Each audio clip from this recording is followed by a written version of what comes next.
పెద్దిరెడ్డి రామచంద్రారెడ్డి గత 5 ఏళ్లుగా బాగా బలంగా వినిపించినటువంటి పేరు. జగన్మోహన్ రెడ్డి తర్వాత ఆ స్థాయి ఉన్న వ్యక్తుల కొద్దిమందిలో పెద్దిరెడ్డి రామచంద్రారెడ్డి కూడా ఒకడు, మనందరికీ తెలుసు. సో ఆయన అనుకున్నది అంటే సాధారణంగా ఇటు 5 ఏళ్లలో అత్యధిక కాంట్రాక్ట్ పనులు చేసింది కానివ్వండి, అత్యధికంగా బిల్లులు తీసుకున్నది కానివ్వండి, పెద్దిరెడ్డి వర్గీయులు, పెద్దిరెడ్డి అనునీయులు, పెద్దిరెడ్డి అని చెప్పి సొంత పార్టీలోనే వినపడే టాక్ ఇది. సో అలాంటి పెద్దిరెడ్డి ఇప్పుడు తన యంత్రాలు మొత్తాన్ని కూడా ఆఫ్రికా తరలించేస్తున్నాడు. ఒకటి కాదు, రెండు కాదు, దాదాపుగా 100కు పైగా భారీ యంత్రాలను షిప్ల ద్వారా ఆఫ్రికాకు తరలించే ప్రయత్నం అయితే జరుగుతుంది.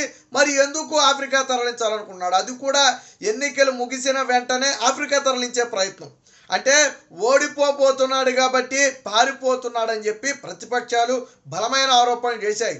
అదే సమయంలో ఈ ప్రొక్లైన్లను కానీ ఇదేదైతే ఇవన్నీ కూడా భారీ భారీ ఖర్చుతో కూడినటువంటి యంత్రాలు, వాటి విలువంతా కూడా వందలు వేల కోట్లలో ఉంటుంది యంత్రాల విలువంతా కూడా. అలాంటి యంత్రాలకు సంబంధించి లావాదేవీలన్నీ బయటకు వస్తాయి. పెద్దిరెడ్డికి సాధారణంగా ఒక కన్స్ట్రక్షన్ కంపెనీలు ఉన్నాయి, 2-3 కన్స్ట్రక్షన్ కంపెనీలు ఉన్నాయి. పిఎల్ఆర్ అలాగే జస్విన్ అనే సంస్థలు 2 కన్స్ట్రక్షన్ కంపెనీలు అయితే వాళ్ళిద్దరి మీద నడుపుతారు, పెద్దిరెడ్డి కొడుకు మీద అయితే నడుపుతూ ఉంటారు. సో దానికి సంబంధించినటువంటి కూపీ లాగితే ఎక్కడ బండారం బయటపడుతుందనే ఉద్దేశంతో వీటి మొత్తాన్ని కూడా ఆఫ్రికా తరలించేస్తున్నాడని చెప్పి బలమైన ఆరోపణలు వచ్చాయి. అయితే తరలిస్తున్నామని పెద్దిరెడ్డి కూడా ఒప్పుకున్నాడు. మేము మా యంత్రాలను ఆఫ్రికా తరలిస్తున్నమాట వాస్తవం అని, మేమేం పారిపోవట్లేదు, అక్కడ మాకు కాంట్రాక్టులు వచ్చాయి కాబట్టి యంత్రాల అవసరం ఉంది కాబట్టి మేము తరలిస్తున్నామని చెప్పారు. మరి ఎన్నికలు అయిన వెంటనే ఎందుకు తరలించాల్సి వచ్చిందో ఎవరికి అర్థం కావట్లా. సరే, ఎన్నికలకు 6 నెలల ముందో 3 నెలల ముందో తరలించుంటే సరే అది వేరే విషయం. పోనీ ఎన్నికల ఫలితాలు వచ్చిన తర్వాత కొంత గ్యాప్ ఇచ్చి తరలించుంటే అది వేరే విషయం. బట్ ఎన్నికలు అయిన వెంటనే ఫలితాలు రాకముందే తరలిస్తున్నారు అంటే భయంతో కాదా? రేపు అధికారం మారితే మొత్తాన్ని కూపీలాగుతుంది, ఎక్కడ వీటిని సీజ్ చేస్తారో, ఎక్కడ వీటిని జప్తు చేస్తారో అనే ఒక భయంతోనే ఈ యంత్రాలు అలాగే వాటికి సంబంధించిన వివరాలు ఏవి కూడా నామరూపాలు ఉండకూడదనే ఉద్దేశంతోనే వీటి మొత్తాన్ని కూడా ఇతర దేశానికి తరలిస్తున్నారని చెప్పి ప్రతిపక్షాలు బలమైన ఆరోపణలు. సో ఇతర దేశాలకు కాదు అని పెద్దిరెడ్డి కూడా చెప్పట్లా, ఒప్పుకున్నాడు. మేము తరలించేది ఆఫ్రికా, అందులో డౌటే లేదు, ఆయనే ఒప్పుకున్నాడు. ఇదిగో ఆఫ్రికాలో మైనింగ్ అవసరాల కోసమే భారీ వాహనాలను పంపుతున్నాం మంత్రి పెద్దిరెడ్డి రామచంద్రారెడ్డి. సో ఒప్పుకున్నాడు. కాకపోతే ఏమంటాడు, ప్రతిపక్షాలు ఆరోపిస్తున్నాడు మేమేం పారిపోవట్లా, మేమేం దాచేయట్లా, దాన్ని ఏమి చేయట్లేదు, కానీ పనుల కోసం పంపుతున్నామని చెప్తున్నాడు. కానీ అది ఎంతవరకు నమ్మశక్యం అనేది ఎవరికి అర్థం కాని పరిస్థితి.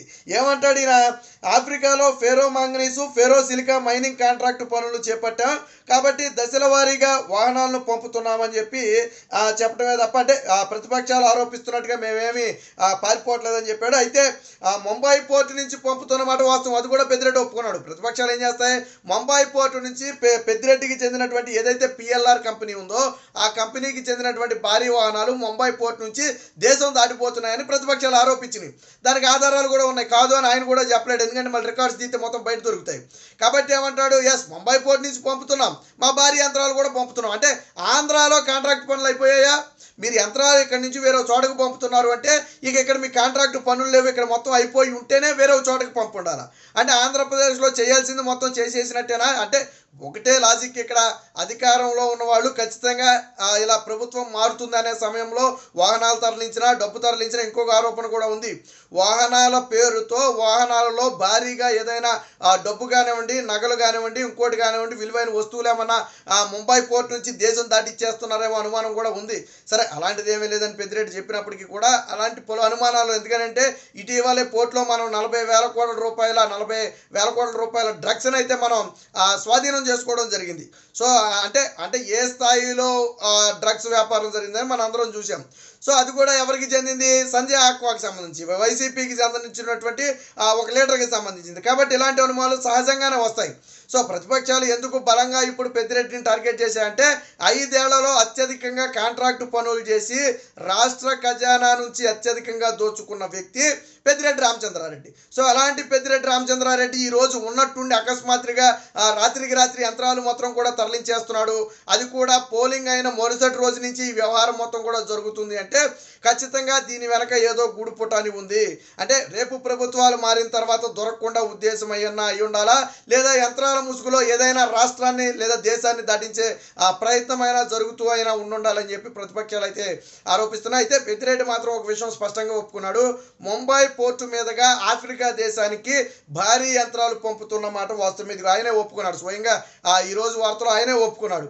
సో పంపుతున్న మాట వాస్తవమేనని చెప్పి పెద్దిరెడ్డి ఒప్పుకున్నాడు. ఇక ఏదో ఐపాక్ సర్వేలో మాకే బలంగా ఉంది, మహిళలు మాకే ఓటేశారని ఐపాక్ టీం చెప్పింది. మీరు గెలుస్తున్నారని ఎవరు చెప్పారంటే వాళ్ళే చెప్పారు అన్నట్టుగా ఈ ఐపాక్ టీం అంట మహిళలు, ఐపాక్ టీం అంటే నీకు పనిచేసే టీం నువ్వు గెలుస్తున్నావు అని చెప్పకుండా పక్కనోడు గెలుస్తున్నాడని చెప్తుందా. కాబట్టి మహిళలందరూ కూడా ఇళ్ళకి వేసారని చెప్పారంట. 175 జగన్మోహన్ రెడ్డి చెప్పినానికి కాకపోయినా 150 సీట్లు వస్తాయని వీళ్ళు అనుకుంటున్నారట. అంటే జగన్మోహన్ రెడ్డి చెప్పినన్ని సీట్లు రావని అయితే పెద్దిరెడ్డి ఒప్పుకున్నాడు. ఆయన ఏమంటాడు, వైనాట్ 175 అని చెబుతున్నప్పటికీ తాము మాత్రం 150కి పైగా వస్తాయని చెప్పి అంచనాతో ఉన్నామని చెప్పి చెప్తున్నాడు. అంటే జగన్మోహన్ రెడ్డి చెప్పిన వైనాట్ 175 అబద్ధం, అవి రావని పెద్దిరెడ్డి ఒప్పుకున్నాడు. కాకపోతే మళ్ళీ ఏమంటాడు, 150 అంటాడు. సో ఇవన్నీ కూడా నమ్మశక్యంగా ఉన్న మాటలు కాదనుకోండి. మొత్తంగా పెద్దిరెడ్డి రామచంద్రారెడ్డి ఆఫ్రికాకు మకాం మార్చేస్తున్నట్టుగా అనుమానాలు ఉన్నాయి.